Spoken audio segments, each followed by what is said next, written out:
The Martin family came to this remote coastal town for Queet Sunsets, empty bay aches, and are faders away from everything, but on the second night, they stepped off for a short walk and never came back.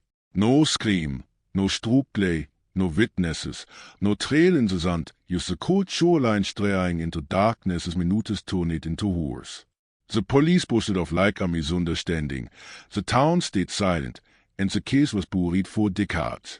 Then in 2024, a new detective opens the file again and finds some meeting that was never supposed to be found. Ein letter in Saars handwriting, namens it don't belong in a vacation story, and a stranger se näher las knauen steps. The vacation was supposed to be a peaceful escape, a brief respite from the mundane, a chance to unwind in a picturesque setting away from constraints of everyday life. For the Martin family, it began as any other family trip. The air was thick with the scent of salt water, and the sun hung low over the horizon, casting long shadows on the deserted beach. A perfect place for rest, or so it seemed. It was 1992 when they set off for a remote coastal town, far from the bustle of the city, with a promise of rejuvenation and laughter. But what started as a dream would soon become a nightmare that would last a lifetime. Sarah Martin, the youngest daughter, was 24 years old at the time, a vivacious soul, full of life, yet quietly introspective.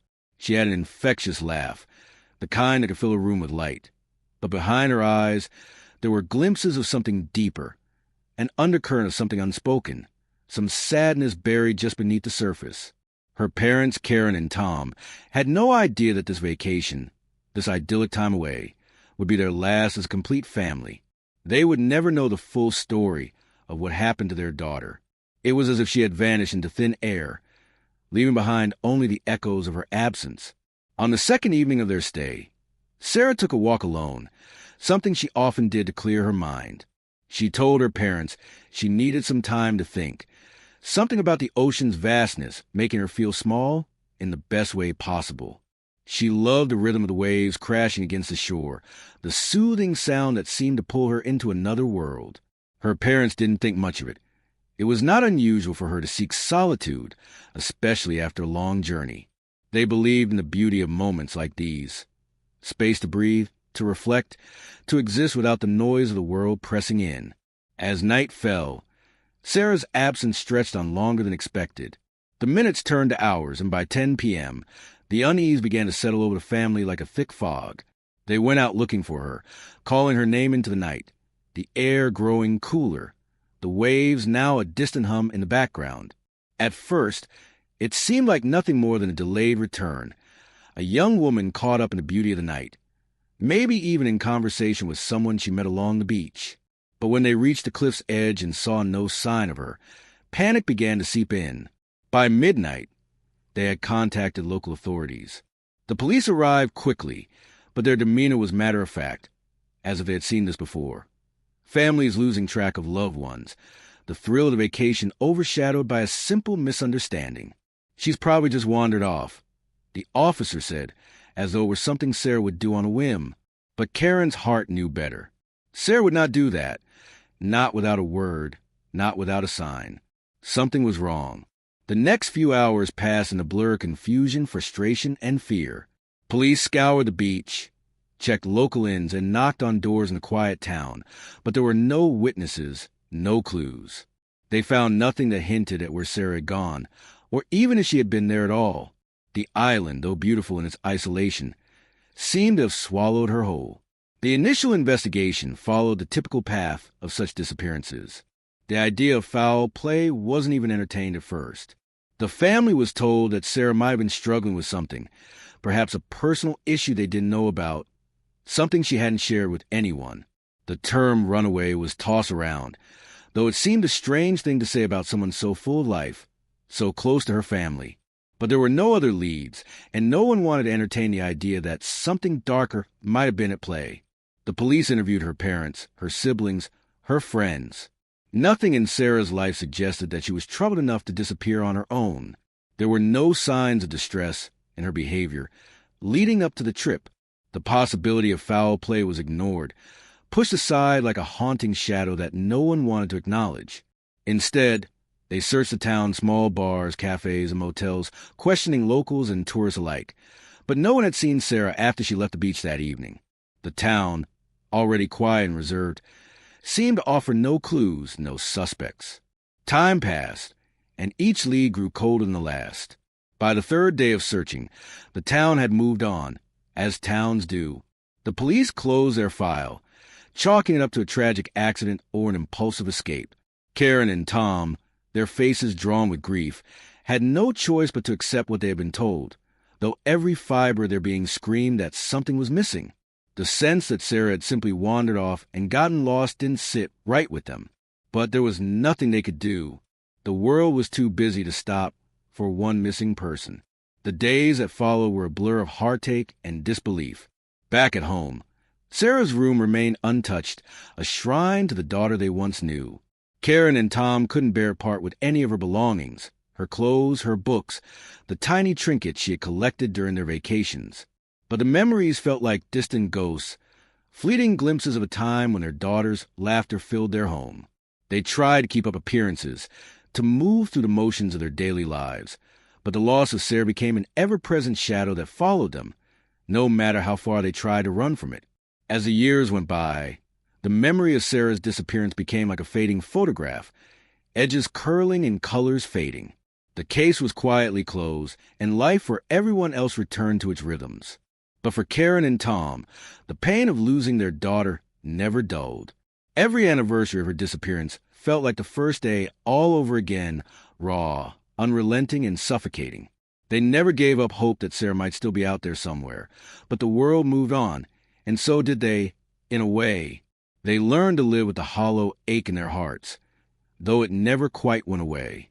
Sarah was gone, and no one had ever really answered why.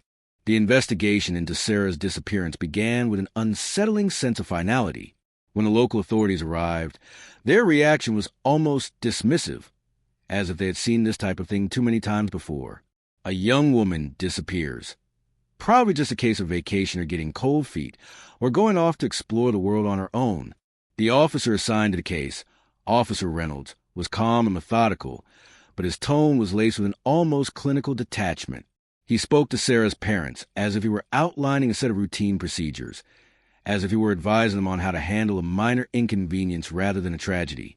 The most pressing issue, as far as he was concerned, was making sure the family didn't panic, and then to give it some time. People don't just vanish, he said. They often turn up when you least expect it. It was a sentiment that would haunt Karen and Tom in the days that followed. As the investigation began, it became clear that the local police force was ill-equipped to handle a case like this. The town, small and quiet, had never seen anything like it. Its sleepy streets were more accustomed to tourists and leisurely strolls than to disappearances. The police station, if it could even be called that, was a one-story building with peeling white paint and a staff that seemed more interested in their evening coffee than in a high-stakes investigation. The town, too, had an air of unassuming normalcy, where life went on as it always had. It wasn't a place where people came looking for answers. The sudden, sharp disruption caused by Sarah's disappearance seemed almost out of place here, and the town's rhythm did little to stop and pay attention to the family's growing desperation. The first few hours of the search were frantic but disorganized. Officers and volunteers combed the beach, called out her name, and asked questions of the few locals who were still awake at that hour. Some were sympathetic, but many were indifferent, and none could offer any information that could help. A few claimed to have seen her walking along the shoreline, but none could confirm exactly when or where. The rest of the town was asleep, and no one else had any leads to offer. Officer Reynolds seemed to grow more disinterested with every passing hour, assuring the family that they would find her eventually. When the searchlights flickered off after midnight, the cold, cruel truth began to settle in. The case was already slipping through their fingers. Sarah had been on that beach not long ago. Her parents had seen her standing by the water's edge, looking out at the horizon as if lost in thought. They had no reason to believe anything was amiss, no sense of impending danger or unease. But now, as they retraced their last steps, the place that should have been a sanctuary, a place of solace and peace, felt different, empty and suffocating. It was no longer a stretch of sand beneath the open sky. It had become a cavern of silence, filled with questions they could not answer. The police, after hours of searching, suggested it might be a case of someone wanting to clear their head or take a spontaneous walk and getting lost along the way. The idea of Sarah willingly running away seemed more convenient than admitting that something else, something darker, might have been at play. She had no history of such behavior. She wasn't the kind of person who would leave without a word, without a note, without a trace. Yet, the longer the search stretched into the night, the more the police clung to the notion of a simple misunderstanding. It was an easy answer, and in many ways, it was the one that allowed them to step away from what might be a much more complicated truth. In the early morning hours, Karen and Tom were asked to sit in a sterile waiting room at the police station while officers took their statements. They were exhausted, both physically and emotionally, but the questions kept coming. Had Sarah been upset lately? Had she mentioned leaving? Had she talked about wanting to get away from the family? The questions felt almost invasive, as though the authorities were already casting suspicion on Sarah herself. Could she have been hiding something? Something she didn't want her family to know? Did her family really know her? Or was there a deeper story unfolding that no one was privy to? The more the investigation unfolded, the more the answers seemed to slip through their fingers. Sarah had always been a private person, but she had never shown any signs of wanting to leave everything behind. She had plans for the future, dreams that she spoke about often. She had made arrangements to visit friends after this trip. She had called her mother just a day before she disappeared, laughing about something silly. Everything seemed fine. There were no signs of distress. No letters, no emails, no cryptic messages. She hadn't mentioned any feelings of dread or anxiety, at least not to anyone who might have suspected something was wrong. Her life had been full, even though there were hints of something unexplained, a sense of quiet solitude that ran through her personality, but nothing that would suggest a sudden urge to disappear into the unknown. The family's frustration grew with each passing hour. The police were kind, but they were not urgent. The case, after all, was still young, and there was no reason to assume foul play. They were convinced that Sarah was just a wayward young woman, perhaps impulsive or in need of a break. It didn't sit right with Karen and Tom. If Sarah had run away, why hadn't she left a note? Why hadn't she contacted anyone? They had raised her to be independent, but she would never just vanish without explanation. And yet, the authorities, with their calm certainty, brushed off the possibility that something sinister had happened. By day 3, the initial search had tapered off, replaced by routine check-ins and unhelpful leads. The media arrived, of course, drawn to the tragic story of a missing young woman, but they only added to confusion. In interviews with reporters, Sarah's family tried to stay composed, but there was an undercurrent of tension in every word. The police insisted that they would continue searching, but the optimism they once shared had been replaced with skepticism. The longer the case lingered, the less hope seemed to remain. But for Karen and Tom, the idea of Sarah simply walking away didn't make sense. Something was wrong, something that the police were missing, and that realization began to gnaw at them. Their daughter wasn't a runaway. She was out there, somewhere, and something had taken her. They fought to hold on to that hope, though everything around them suggested otherwise. The hours turned into days, then weeks. The investigation, which had once been an urgent, heart-pounding search, now seemed to crawl with indifference. The case file sat in a drawer, forgotten by most, as the town returned to its normal rhythms, and Sarah's disappearance was gradually relegated to a sad memory. For Karen and Tom, though, the silence was deafening, each passing day adding another layer of weight to their hearts. The search was over, but the truth had not yet been found, and they were left to wonder, was it possible that someone had overlooked something crucial? Something they hadn't even thought to ask? As the weeks stretched into months and then years, Sarah's disappearance faded from public view. The small coastal town, where her family had hoped to find her, returned to its quiet routine, untouched by the ripples of tragedy. The police had closed the case, marking it with the usual, sterile conclusion that it was likely an accident or worse, a runaway situation. There was no evidence of foul play, no leads that could bring them closer to truth, and no witnesses who could offer anything concrete. To the outside world, Sarah Martin had simply vanished. Another missing person who would remain a mystery for those few who care to remember her. For Karen and Tom, however, there was no closure, no resolution, no peace. They couldn't let go, not when every waking moment was haunted by the absence of their daughter. It wasn't just that she was gone. It was the way she had disappeared, without a trace, without explanation. There were too many unanswered questions, too many pieces of the puzzle that didn't fit together, too many things that simply didn't make sense. The police had stopped looking, but they couldn't stop searching. They couldn't stop asking themselves why. Why hadn't she come back? Why had no one seen anything? Why had the town's residents been so silent, so indifferent? The pressure of these questions started to weigh heavily on them. Time, they found, was both their greatest enemy and their sole ally. As the years passed, the possibility of finding Sarah alive became slimmer, and with each passing day, the heartbreak seemed to settle in deeper, like a wound that wouldn't heal. The world kept moving, as it always did, and life around them went on. But every year that passed without any new developments in the case felt like another layer of their grief being buried under the weight of indifference. Karen and Tom still kept the door to Sarah's room closed, not wanting to confront the reality that their daughter might never walk through again. They hadn't been able to touch anything in that room. Her clothes were still hanging in the closet, her books still stacked neatly by the bed, untouched. It was as if they were holding on to some shred of hope that she would walk back in, laughing, rolling her eyes at their obsession with preserving her space. It was a hope that, over time, began to feel more like a distant fantasy, but it was the only thing that kept them from sinking too far into the abyss of despair. It was a lifeline they couldn't afford to sever, no matter how painful it was to keep it alive. Meanwhile, the case had become nothing more than an archive file in the local police department, tucked away, forgotten. There were no new leads, no fresh theories to investigate. The case was officially closed. The file sat there, gathering dust like so many others. The town moved on. Life continued, and people returned to their routines, their problems, their joys, and their distractions.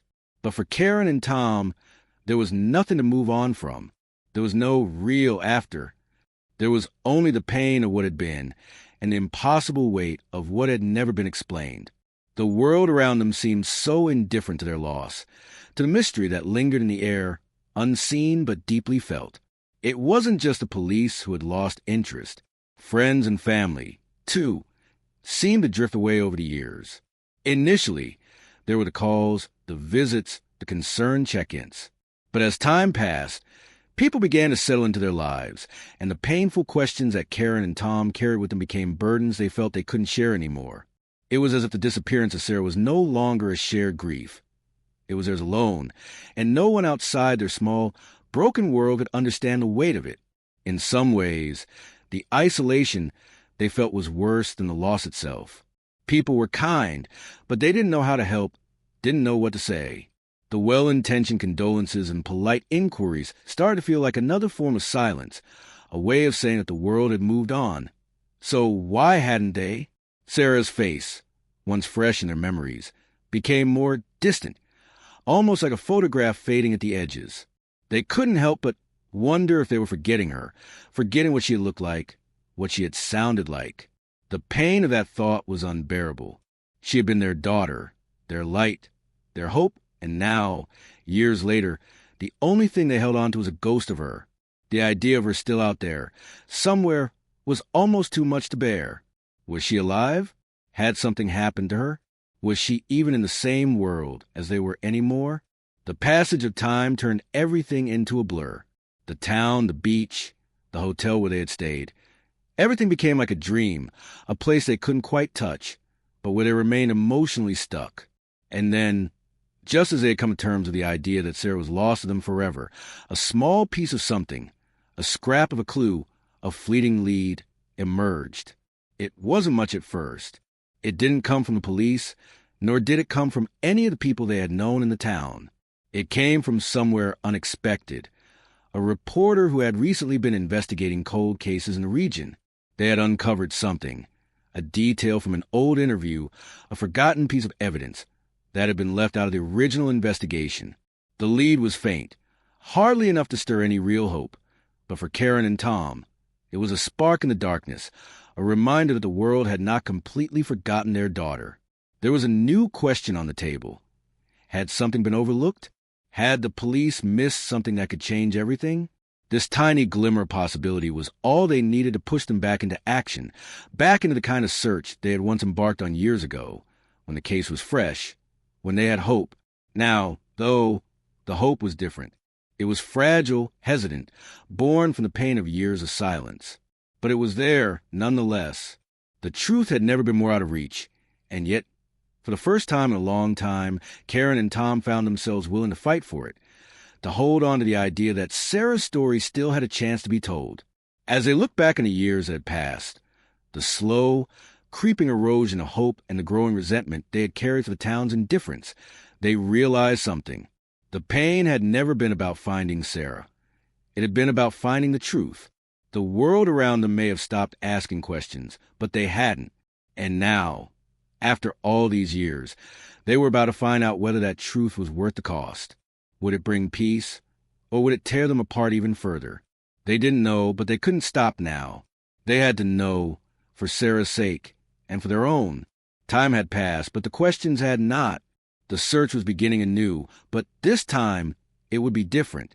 The truth, they hoped, was still out there, waiting to be uncovered. It was in the year 2024 when something unexpected, almost unbelievable, happened. The case that had long been closed, buried under years of dust and silence, was suddenly reopened. The world around had moved on. The file sat in a dusty drawer at the local police station, forgotten, ignored by most, but not by everyone. The spark to reignite the investigation came from an unexpected place. A new detective, a recent hire in the local department, whose curiosity was piqued by a seemingly random reference to Sarah's case while researching unsolved disappearances in the region. The case had long been considered a dead end, but something about it caught his attention. It was as if the case had always been waiting for someone who would see it with fresh eyes, someone willing to ask the questions others had long stopped asking. The detective was new to the area, fresh out of the academy with a mind full of ideas and an eagerness to prove himself. He was unfamiliar with the people involved, unfamiliar with the history of the case, but he had an instinct that there was something off about it. The case file had been closed for years, but when he went through the records, he couldn't shake the nagging feeling that the investigation had been rushed, that the signs of something more profound, something darker, had been ignored. The police, in their haste to label Sarah as just another runaway or accidental drowning, had missed something crucial. It was the kind of thing that could be overlooked by a seasoned investigator who had seen it all, but to a fresh set of eyes, the case seemed to call out for more attention. He spent hours re-examining the file, reading over witness statements, police interviews, and the sparse notes that had been left behind. Something about Sarah's case didn't align with the usual patterns he had come to recognize. It wasn't just that she had disappeared. It was the way in which she had disappeared. No signs of struggle, no trace of her after that last evening on the beach, no motive for her to leave, and the town itself, quiet, insulated, almost too perfect, seemed to offer up nothing, as if it were holding its breath, waiting for someone to look deeper. But no one had, until now. At first, the reopening of the case wasn't met with fanfare. The news didn't make headlines, nor did it bring with it a wave of public interest. It was more of a whisper, a quiet murmur of something that had been buried for far too long. The detective didn't immediately go public with his findings, but he began his own quiet investigation, revisiting the places where Sarah had last been seen, talking to the few remaining people who had any memory of her. The locals, of course, were cautious. There was a strange wariness in the air, a reluctance to revisit the past. Some seemed uninterested, others appeared uneasy, but none were willing to share much. The town had long since stopped talking about Sarah, had long since moved on from the tragedy. The more the detective probed, however, the more the feeling grew that this small town, with its tranquil facade, was hiding something that no one wanted to acknowledge. One evening, while going through Sarah's old possessions, items that had been left behind at her family's request, something unexpected came to light. Among her personal effects, a letter was found, hidden in the back of a drawer, tucked between two books. The letter had never been found before. It wasn't part of the original investigation, nor had it been mentioned by anyone during interviews. It was written in Sarah's handwriting, but the tone was strange, almost cryptic. It spoke of fear, of a sense that something was wrong, that something had changed in the town, something sinister that no one had acknowledged.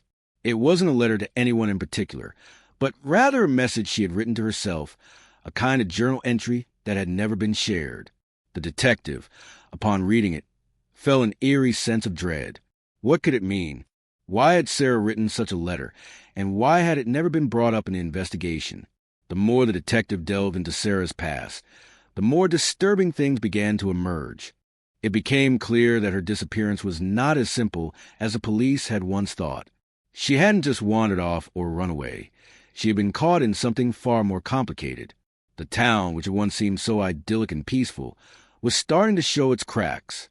And the more the detective questioned the people who had known Sarah, the more he dug into the small, seemingly insignificant details, the more he uncovered troubling connections. The first person he spoke to, an elderly woman who had lived in the town for decades, recalled seeing Sarah talking to a man on the beach just days before she vanished. The woman couldn't remember the man's name, but she described him as a stranger, someone who didn't belong.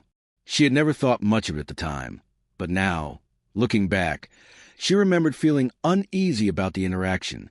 She couldn't say why, but something about the way the man had looked at Sarah felt wrong. The detective pressed her for more details, but the woman's memory was clouded by age and time. Still, it was a lead, an unexplained figure in Sarah's last moments. The detective then spoke to a man who had worked at the local diner around the time of Sarah's disappearance. He remembered her visiting on the night before she disappeared, but he also recalled a strange incident. Sarah had been with another man, someone who seemed out of place in the town, someone who didn't look like he belonged. The man had left before Sarah did, but the diner worker remembered the way Sarah had seemed to watch him leave. Her expression conflicted, part curiosity, part something else. The worker, too, didn't think much of it at the time, but now, in the light of the reopened investigation, it felt significant. The more the detective pieced together these fragments of memories, the more it became clear that something had been happening in Sarah's life that no one had ever known about. There were whispers of a man, a stranger, who had been in town around the same time she disappeared. No one knew much about him, but he seemed to have appeared out of nowhere. People who had seen him described him as unsettling, a figure who didn't quite fit in with the rest of the town's quiet, familiar faces. The detective began to believe that this man, the mysterious stranger, was the key to unlocking the truth. As the investigation deepened, the detective began to feel a sense of urgency. This was no longer just about finding out what happened to Sarah. It was about unearthing a hidden story, a truth that had been buried for years. The small coastal town, with its pristine streets and picturesque views, was hiding secrets. Secrets that no one wanted to acknowledge, secrets that the locals were determined to keep hidden. The reopening of the case had unearthed something far more sinister than anyone had anticipated. But even as the detective began to piece together the puzzle, he knew that uncovering the truth would not be easy. There were forces at play in the town, unseen, unspoken, that would do everything in their power to keep those secrets buried. Yet, for the first time in years, the investigation was moving forward, driven by the belief that Sarah's story was far from over. There were more questions to ask, more people to interview, and more layers to peel back. And though the road ahead would be fraught with danger and uncertainty, the detective was determined to uncover what had truly happened to Sarah Martin.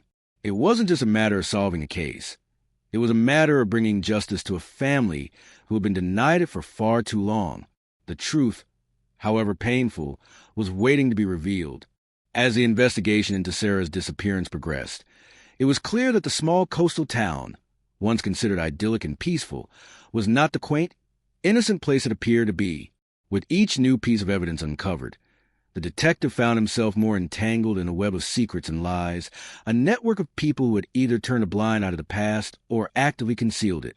The leads were subtle at first, whispers from the edges of the town, strange connections that seemed to tie Sarah's disappearance to something deeper, something darker that no one had wanted to acknowledge.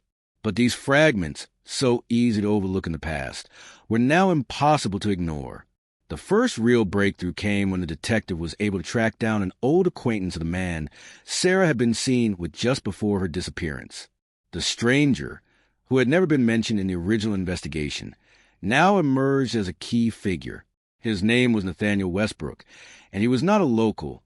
He had arrived in town just a few weeks before Sarah vanished. Nathaniel, a man in his late 30s with no permanent address and an unsettling demeanor, was known for moving from place to place, leaving behind little trace of his past. His presence in the town was fleeting, but it was enough to stir up suspicion.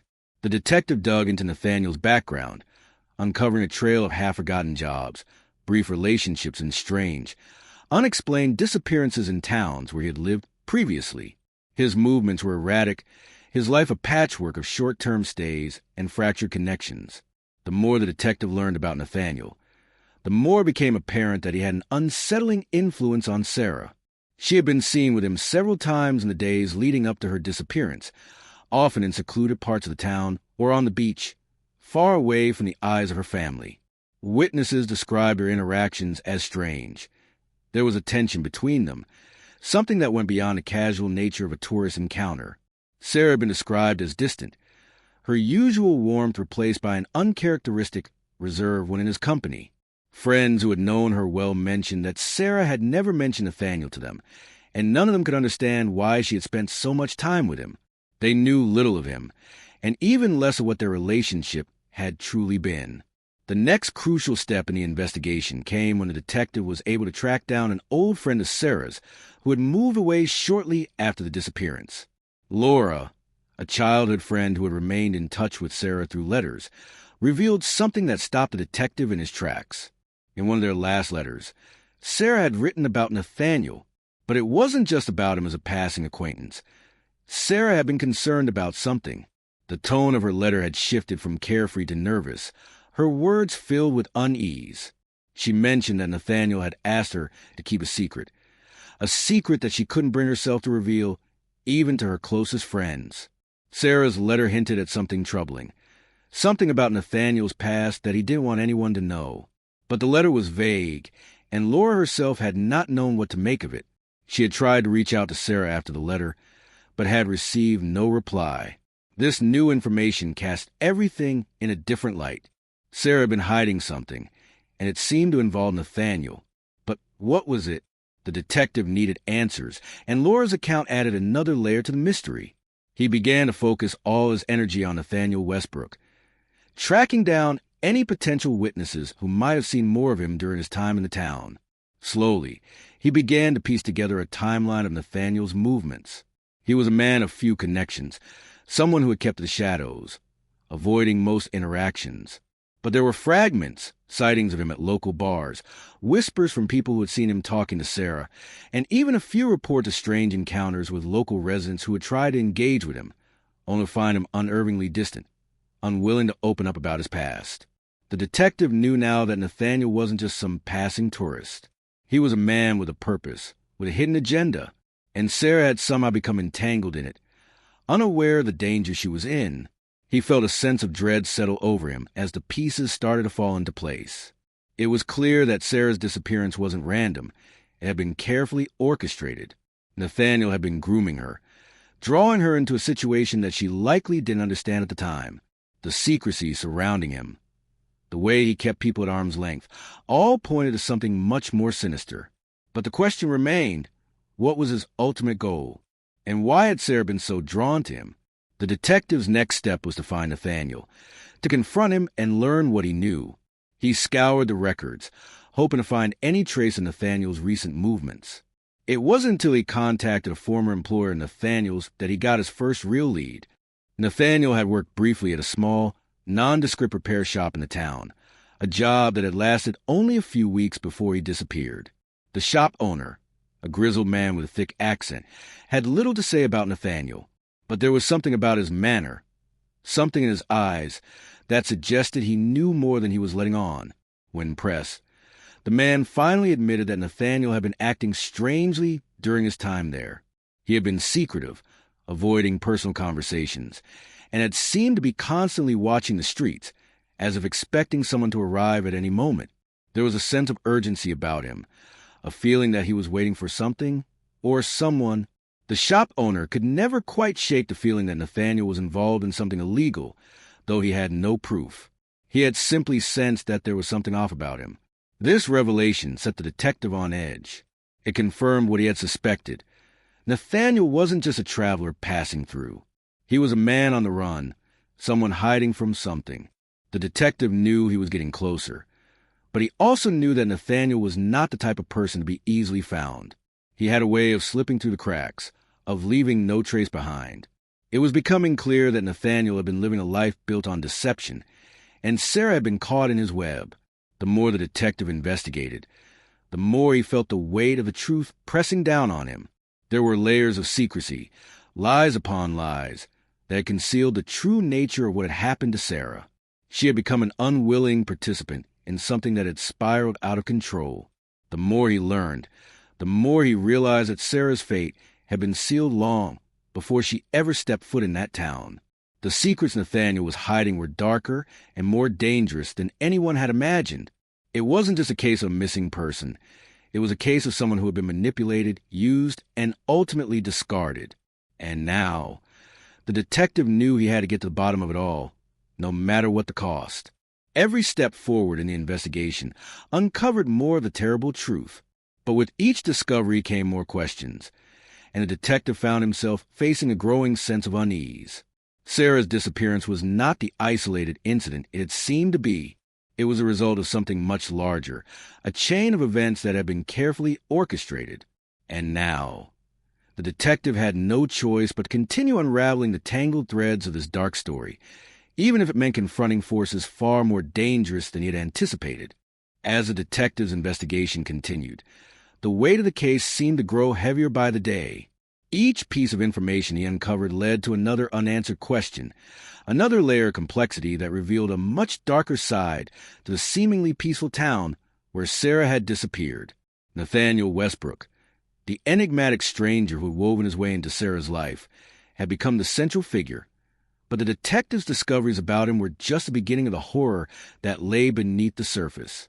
After weeks of painstaking research and interviews, the detective began to uncover a web of lies and deceit that extended far beyond Sarah's disappearance. It wasn't just Nathaniel who had secrets. The people in this town, the ones who had once seemed so harmless, were tied to a much deeper conspiracy, one that involved betrayal, manipulation, and possibly murder. Nathaniel had come to the town for a reason that no one had wanted to acknowledge. His purpose was not simply to disappear into the background, as he had initially appeared to do. He had come to find something. Someone, and that someone was Sarah. The detective's breakthrough came when he was able to track down an old acquaintance of Nathaniel's from his previous stops in other towns. This man, a former criminal associate who had been on the run for years, revealed shocking details about Nathaniel's background. He spoke of a shadowy organization that Nathaniel had been involved with, a group whose reach stretched far beyond the small coastal towns they had both passed through. This organization, the man explained, was not just a collection of criminals. It was a network of powerful people with influence in various sectors, operating in the shadows, pulling strings from behind the scenes. Nathaniel had been a part of this group, a cog in a machine that no one outside of it had ever suspected. His role, the man claimed, was that of a tracker, someone tasked with locating specific individuals for reasons that were never fully explained, but always tied to manipulation, extortion, and, in some cases, elimination. The implications of this revelation were staggering. It explained so much about Nathaniel's behavior, his secrecy, his evasiveness, his willingness to disappear without a trace. It also painted a chilling picture of what might have happened to Sarah. The detective realized that Sarah's disappearance was no longer a simple case of a troubled young woman running away or getting lost. It was far more sinister. She had been targeted. Her life had been manipulated, steered by forces much more powerful than she could have imagined. And Nathaniel, the man she had trusted, had been the instrument of that manipulation. The detective pressed a former associate for more information. What exactly had Nathaniel been looking for in Sarah? The man was hesitant at first, but after some persuasion, he revealed a disturbing truth. Nathaniel had been searching for a specific individual for months before he arrived in the coastal town. That individual, as it turned out, was Sarah's biological father. The detective felt a sharp pang of disbelief. Sarah had never mentioned anything about her father, never seemed to question her family's history. Her mother, Karen, had always spoken of Sarah's father with a sense of finality. He had disappeared when Sarah was still an infant, leaving no trace behind. But what if that wasn't the whole truth? What if Sarah's father had been hiding in plain sight, part of this dangerous network that Nathaniel was involved with? The more the detective dug into Sarah's family history, the more the pieces began to fall into place. He uncovered old, hidden documents, records that had been buried for years. These records revealed that Sarah's father had once been a part of a similar organization, one that had operated in the shadows for decades. He had been a high-ranking member, involved in illegal activities that spanned continents. But like so many others in that world, he had disappeared without a trace, leaving behind a trail of unanswered questions and a family that had been left in the dark. The detective now believed that Nathaniel had been sent to locate Sarah, to bring her into the fold, to use her as leverage in a much larger game.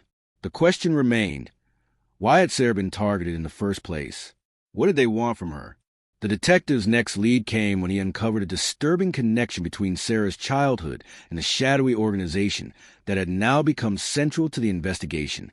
Through a series of old interviews and reports, he learned that Karen, Sarah's mother, had been briefly involved with someone connected to the organization, a man she had known before Sarah's birth.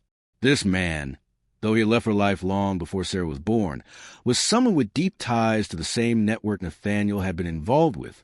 Could it be that Sarah was not just some random victim? Was her connection to this organization more personal than anyone had ever realized? The detective's suspicions were growing. The more he uncovered, the more it seemed that Sarah's life had always been intertwined with forces beyond her control. She had never stood a chance. Nathaniel's role in this network, his involvement with the shadowy figures who seemed to pull the strings from behind the scenes, had been more than just a chance encounter. He had been searching for Sarah for a reason, because she had something they needed. But what? And how had she unknowingly become a pawn in their game? The investigation now took on an even more urgent tone. The detective began to put together a theory. Sarah's disappearance had been orchestrated from the moment Nathaniel arrived in town. He had lured her in with his mysterious charm, made her feel special, wanted, all while slowly drawing her into a world she never fully understood. But now, as the truth slowly unraveled, it was clear that Sarah's fate had been sealed the moment Nathaniel set his sights on her. She was a key piece in a much larger puzzle, one that stretched across borders, one that involved people with power and resources far beyond the small coastal town. The detective's determination to uncover the truth grew stronger with each passing day. But as he dug deeper, he began to realize the true cost of what he was uncovering. The more he learned, the more dangerous the case became. People involved in this network were not afraid to kill in order to protect their secrets. And now, the detective knew that he was not just investigating a missing person case. He was uncovering a conspiracy, a web of lies and betrayal that had been carefully constructed over years. He was no longer just chasing a shadow. He was chasing a truth that could shatter everything. The detective now faced a difficult decision. Should he continue to push forward, risking everything to bring the truth to light? Or should he step back, acknowledging that some secrets are too dangerous to uncover, that some mysteries are better left unsolved? But he knew one thing for certain. Sarah deserved to know the truth, and so did her family. He couldn't stop now. The truth was within his grasp, and he was willing to risk everything to bring it into the light. The deeper the detective went into Sarah's case, the more the investigation seemed to consume him. What had started as a routine missing person inquiry had quickly evolved into a labyrinth of hidden lives, criminal organizations, and deceit on a scale he hadn't anticipated. As the truth began to slowly unfurl, the detective found himself caught in the tension between what was becoming painfully clear and what remained too dangerous to confront head-on. After learning about Sarah's family connections to the mysterious organization that Nathaniel had been involved with, the detective's focus shifted. It was no longer just about Sarah or Nathaniel. It was about everything the two had represented. Sarah, unknowingly, was a key to a much larger, much darker story. Her life had been a thread woven into a narrative that reached far beyond the sleepy coastal town where she had grown up. As the detective connected the dots, it became apparent that Sarah was not merely the victim of a random act. Her disappearance was part of a larger scheme, something that had been set in motion long before she had ever met Nathaniel Westbrook. The detective knew that Sarah had to have had some kind of significance to the group, something about her that was critical to their operation. But what was it? The more he pressed the people who had known her, the more gaps appeared, like holes in a tapestry. Those closest to Sarah, her mother Karen, her childhood friends, had no answers, no idea about her father's criminal ties, and no clue about why she had been targeted. The detective had to dig deeper, even if that meant wading into dangerous territory, unsettling connections, and powerful enemies. It was in the weeks following these discoveries that the detective began to get a glimpse of the full picture. What had originally seemed like the isolated disappearance of a young woman was actually a far-reaching conspiracy. Sarah wasn't just the daughter of a missing man. She was the heir to a legacy that had been hidden from her all her life. Her biological father, whose identity had been erased in the narrative, was not simply a man who had vanished. He had been a key player in the organization, and his ties had ensured that Sarah's life, even in the absence of him, would continue to be influenced by the same dark forces. Sarah, unknowingly, had always been part of this world, a world that was now drawing her back in. The detective found an unexpected ally in an ex-investigator, a former member of law enforcement who had worked on a series of cold cases tied to similar disappearances, cases that had all gone unsolved. The ex-investigator, who had been forced to leave the force after a botched case involving a corrupt network, spoke in hushed tones when he discussed the details. "There are people in this town," he said, "who would do anything to keep the past buried." He wasn't just talking about Nathaniel. He was talking about everyone who had known Sarah's family, everyone who had been part of that hidden world. They've been living in the shadows for decades, and they've always made sure the past doesn't catch up with them. The detective's stomach tightened. The pieces were beginning to align in ways that he hadn't expected. The more he spoke to this ex-investigator, the more the town's seemingly serene surface began to crack. The detective realized that the disappearance of Sarah had been part of a much larger, deeply entrenched system of power. It wasn't just about Sarah or Nathaniel anymore. It was about the dangerous men and women who operated quietly in the background, using their influence to keep the town's history buried. These people didn't just want to remain hidden. They were actively working to erase the past. Sarah had been drawn into their plans, unknowingly caught in a narrative that was far darker than she could have ever imagined. The ex-investigator told the detective something that stopped him cold. Sarah's father hadn't disappeared at all. He had been killed, silenced by the same forces that had now come after Sarah. The detective's mind raced as he processed the revelation. This was no longer just about finding out what happened to a young woman. It was about uncovering the reason why she had been targeted. Her father's death had been part of a larger scheme to control and manipulate the town, to keep certain truths hidden under layers of deception. The organization that Nathaniel had worked for had orchestrated this conspiracy. And now, in Sarah, they had a new opportunity to reclaim what had been lost. The detective needed to learn more about Sarah's father's death, so he turned to a few remaining records that still existed from that time. What he found was chilling. The official cause of death for Sarah's father had been listed as a tragic accident, a car crash that had occurred in another town, far from where Sarah had been raised.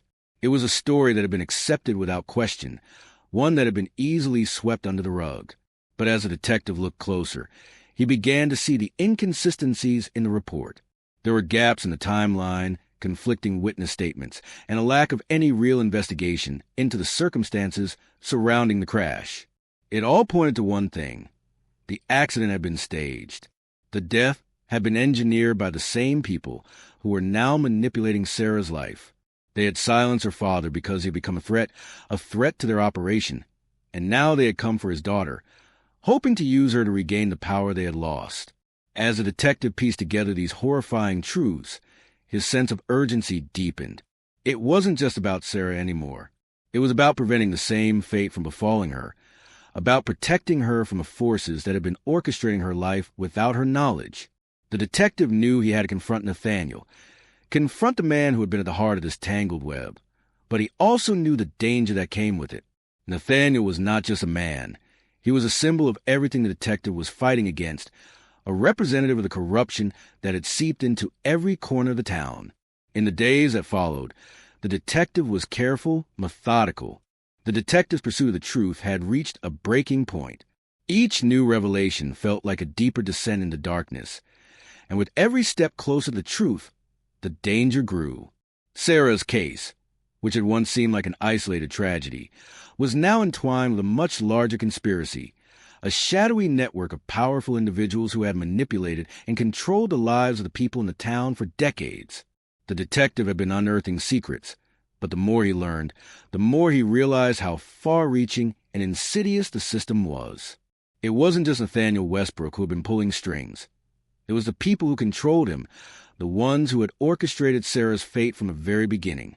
As the detective dug deeper into Sarah's past, he began to make unsettling connections between a hidden network and local figures in positions of power, business owners, town officials, even long-standing residents who had seemed so innocuous at first. They all seemed to be connected by a shared history, a history that had been erased from the town's official record, buried beneath layers of lies and half-truths. It became increasingly clear that the reason for Sarah's disappearance was not just her father's ties to the organization. It was because Sarah herself had unknowingly become a piece in a larger game, a game involving money, power, and control. The more the detective learned about the secret network, the more he understood that Sarah wasn't the first person to be targeted. There had been others before her, other young women who had come into contact with the group, women whose lives had been torn apart, whose disappearances had been written off as accidents or personal tragedies. The detective found that each case, each disappearance, had followed a similar pattern. A man, a stranger, often with ties to the group, would enter their lives, offering them something they didn't know they needed: comfort, companionship, a sense of belonging, and then, once they were drawn in, they were used. Their lives became pawns in a much larger scheme, and when they had outlived their usefulness, they were discarded. One of the most unsettling things the detective uncovered was how much Sarah had been shaped by this hidden world. Even without knowing it, her interactions with Nathaniel had been just one small piece of a larger puzzle. The more the detective pieced together her timeline, the more he realized that Sarah had unknowingly been groomed for something far more sinister than she could have ever imagined. She had been raised in an environment that, on the surface, seemed normal, but was actually a carefully constructed illusion, an illusion created by the very people who had hidden the truth of her father's past. The detective learned that Sarah's mother, Karen, had been involved with someone connected to the organization long before Sarah was born. This man had been part of the group's operations, though his role was still unclear. He had vanished when Karen was pregnant, and it was likely that his disappearance was no accident. The detective began to understand that Sarah's father had not only been silenced for his connections to the group, but because he had tried to break free. He had wanted to protect Sarah, to ensure she was never drawn into the dark world he had once been a part of.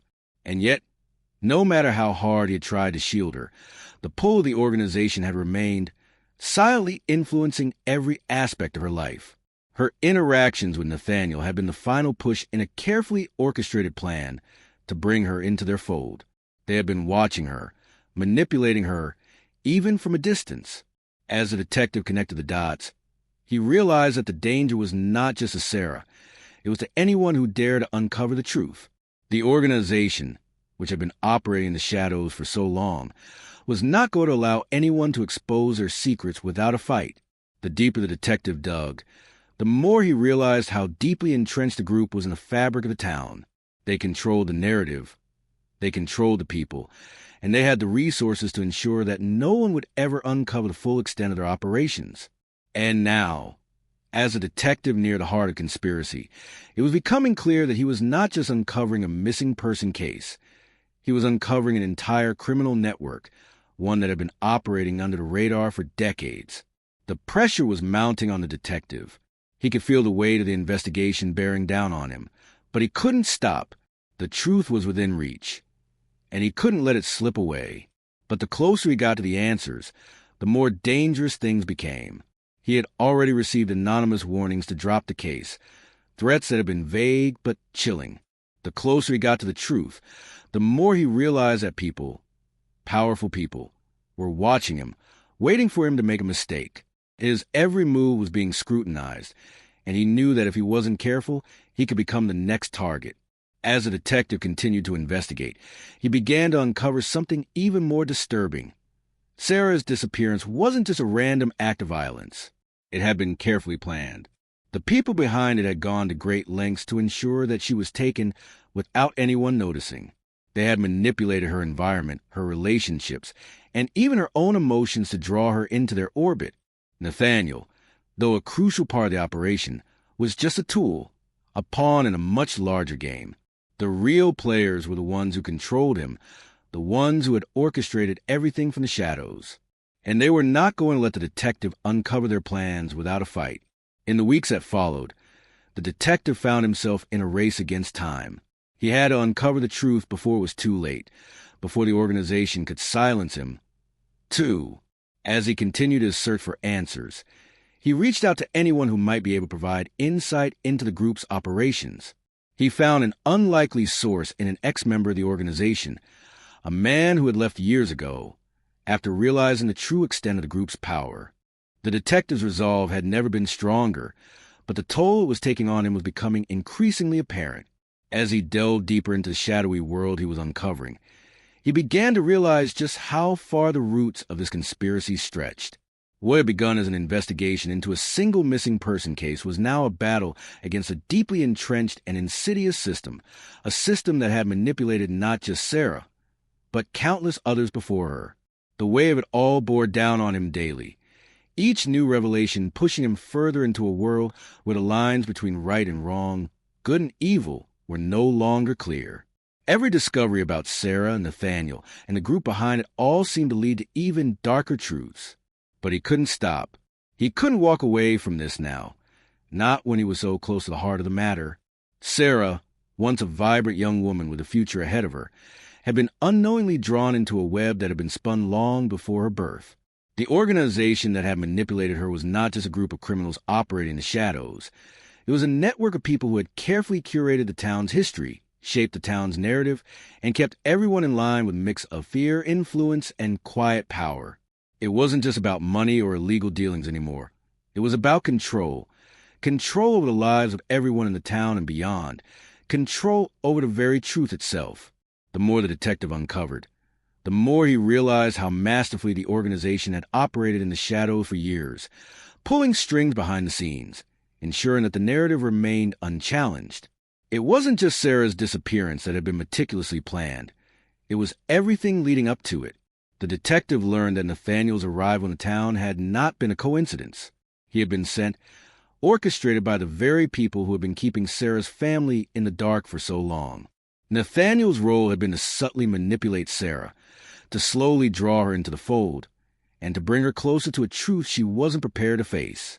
But Nathaniel hadn't anticipated Sarah's strength, her resilience, her refusal to become just another pawn in the game. That, the detective now realized, was why Sarah had been so difficult to pin down. She had resisted their efforts, fought against their influence, even without knowing what she was fighting against. Sarah's journey, as the detective pieced it together, had been one of quiet resistance. She had always had an intuitive sense that something was wrong, but she had never been able to put her finger on it. She had sensed that Nathaniel was not the man he claimed to be, that his interest in her wasn't as innocent as it appeared. But she had been trapped, bound by a world of influence she couldn't escape, a world that had been so carefully constructed that she couldn't even recognize it for what it truly was.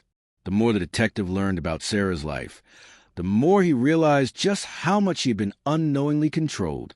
Her relationships, her connections, her choices, they had all been subtly shaped by the forces working in the background. Nathaniel was just one piece of the puzzle. The real force was the organization, and they were always one step ahead. But the detective couldn't stop now. Every day he spent investigating, he could feel the tension tightening around him. The people behind the organization were watching his every move, and the more he pushed, the more dangerous things became. He had already received threats, thinly veiled warnings that had made it clear that there were those who would stop at nothing to protect their secrets. The detective knew that the closer he got to the truth, the greater the risk to his own safety. But he had come too far to turn back now. He couldn't allow these people to keep hiding in the shadows, manipulating and controlling the lives of innocent people. He had to expose them. The breakthrough came when a detective was able to track down a former insider, someone who had once been part of the organization, but had grown disillusioned and left. This person, a former associate of Sarah's father, provided the detective with a key to understanding the group's true nature. The organization, the insider revealed, was not just a criminal syndicate. It was a global network that had been in operation for decades, with connections in nearly every corner of the world. Their influence extended far beyond the small coastal town, reaching into business, politics, law enforcement, and beyond. The group's power was not just based on money or violence. It was based on the ability to control information, to control narratives, and to manipulate people into doing their bidding. The insider explained that Sarah's father had once been a key player in this network. But unlike others in the group, he had begun to grow uncomfortable with their methods. He had tried to break away, tried to escape the influence of the organization, but it had been impossible. They had made sure of that. They had erased him from existence, convincing everyone, including Sarah, that he was simply gone, his life a casualty of the past. The detective had reached a point of no return. Everything had led to this moment, a culmination of months of relentless searching, uncovering secrets that had been buried for decades, and facing danger from every direction. The walls of his investigation were closing in, and he could feel the pressure mounting with every step he took toward the truth. The organization he was up against wasn't just a group of criminals. It was a well-oiled machine that had operated in the shadows for so long that it had become invisible to those who weren't looking closely enough. But the detective had been looking, and now he was in too deep. There was no turning back. He had already uncovered the most important pieces of the puzzle.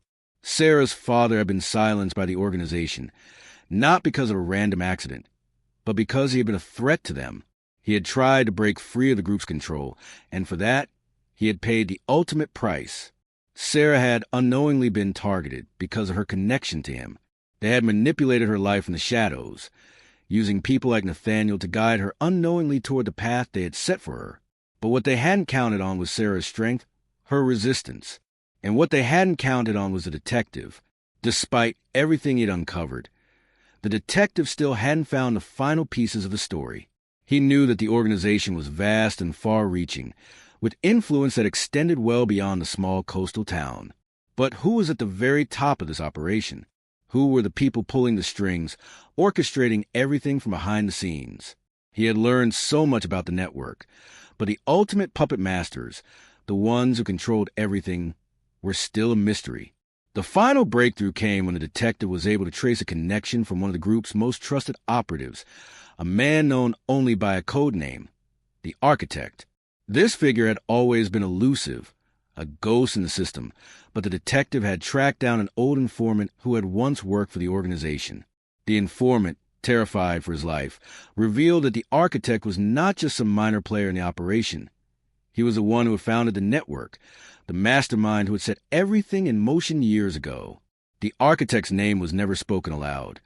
His identity was protected at all costs. He was a shadow, someone who remained untouchable and unseen. His entire existence had been a secret, hidden behind layers of aliases and false identities. The detective realized that the only way to fully expose the organization was to uncover the Architect's identity. But the closer he got to that elusive truth, the more dangerous things became. It was clear now that the people who had been behind Sarah's disappearance, who had been orchestrating her fate all along, would stop at nothing to ensure that their secrets remained buried. They had killed before, and they would do so again if it meant protecting their network. But the detective couldn't back down. He had seen too much to let it all slip away. He had seen the devastating effects the organization had had on the lives of so many, and he knew that Sarah's life was still at risk. The more he thought about her, the more determined he became. She deserved to know the truth. She deserved to understand the full scope of what had happened to her, and why her life had been so carefully manipulated. But more than that, the detective knew he had to stop the people behind the operation before they could strike again. If he didn't, there would be more victims, more lives lost to the shadows. The detective's investigation took a final, terrifying turn when he was able to get close enough to the Architect's inner circle. Through a series of risky maneuvers, he was able to infiltrate a high-stakes meeting, one that involved key members of the organization. The room was full of power, Individuals who had built their empires on manipulation, who had escaped detection for years. But despite the danger of being discovered, the detective felt a surge of purpose as he stood in the shadows, listening, watching, and taking in every word. What he learned in that meeting was both shocking and validating. The architect had been the one to orchestrate everything. The disappearance of Sarah's father, the careful manipulation of Sarah's life, the entire network of operatives who had been pulling the strings behind the scenes. He was the puppet master, and the rest of the organization had been working to protect his empire. The detective had always suspected there was someone at the top, someone untouchable, and now he had the confirmation. But the revelation came at a cost. As the detective moved to leave the meeting, tried to escape undetected, a sharp voice stopped him in his tracks. He had been made. The architect's network, vast and vigilant, had caught wind of the detective's presence. In that moment, the detective realized that his life was now on the line. The architect's people had no qualms about eliminating threats, and the detective knew he was in their sights. But he had come too far to be intimidated, too far to let fear dictate his next steps.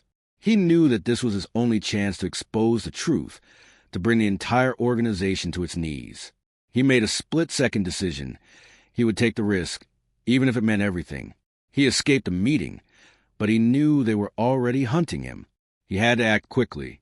The first thing he did was contact the one person he could trust, Laura, Sarah's childhood friend who had provided crucial information early in the investigation. She had been an unexpected ally, someone who had unknowingly held pieces of the puzzle, and now he needed her help more than ever. He briefed her on what he had learned, on the identity of the architect, and on the imminent danger they both faced. Laura, though terrified, agreed to help him take the fight to the organization. Together, they would expose the network for what it was, bring it all into the light. The detective knew it wouldn't be easy. The architect's people were everywhere, watching every move.